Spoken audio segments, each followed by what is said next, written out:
اس کے باوجود انسان نے نہ مانا اور نہ نماز پڑھی، بلکہ حق کو جھٹلایا اور منہ موڑ لیا۔ پھر اکڑ دکھاتا ہوا اپنے گھر والوں کے پاس چلا گیا۔ بربادی ہے تیری، ہاں بربادی ہے تیری، پھر سن لے کہ بربادی ہے تیری، ہاں بربادی ہے تیری۔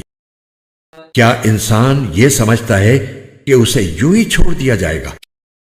کیا وہ اس منی کا ایک قطرہ نہیں تھا جو ماں کے رحم میں ٹپکایا جاتا ہے، پھر وہ ایک لوتھڑا بنا، پھر اللہ نے اسے بنایا اور اسے ٹھیک ٹھاک کیا۔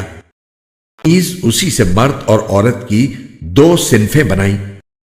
کیا وہ اس بات پر قادر نہیں ہے کہ مردوں کو پھر سے زندہ کر دے؟ مفتی محمد تقی عثمانی۔ آیت نمبر 31۔ تفسیر۔ یہ کسی خاص کافر کی طرف اشارہ بھی ہو سکتا ہے، اور کافروں کی عام حالت کا تذکرہ بھی ہو سکتا ہے کہ وہ اتنے واضح دلائل کے سامنے آنے کے بعد بھی ماننے کے بجائے تکبر کا مظاہرہ کرتا ہے۔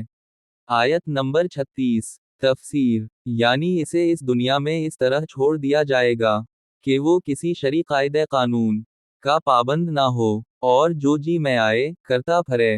آیت نمبر 38۔ تفسیر۔ انسانی تخلیق کے تمام مراحل کا تذکرہ سورۃ مومنون 14 میں فرمایا گیا ہے۔ قرآن کے اردو اور ہندی ترجمہ اور تفسیر کے خوبصورت ایمان افروز ویڈیوز کو دیکھنے کے لیے ہمارے چینل قرآن دین اور دنیا ایپ کو لائک، سبسکرائب اور شیئر کیجیے۔ شکریہ۔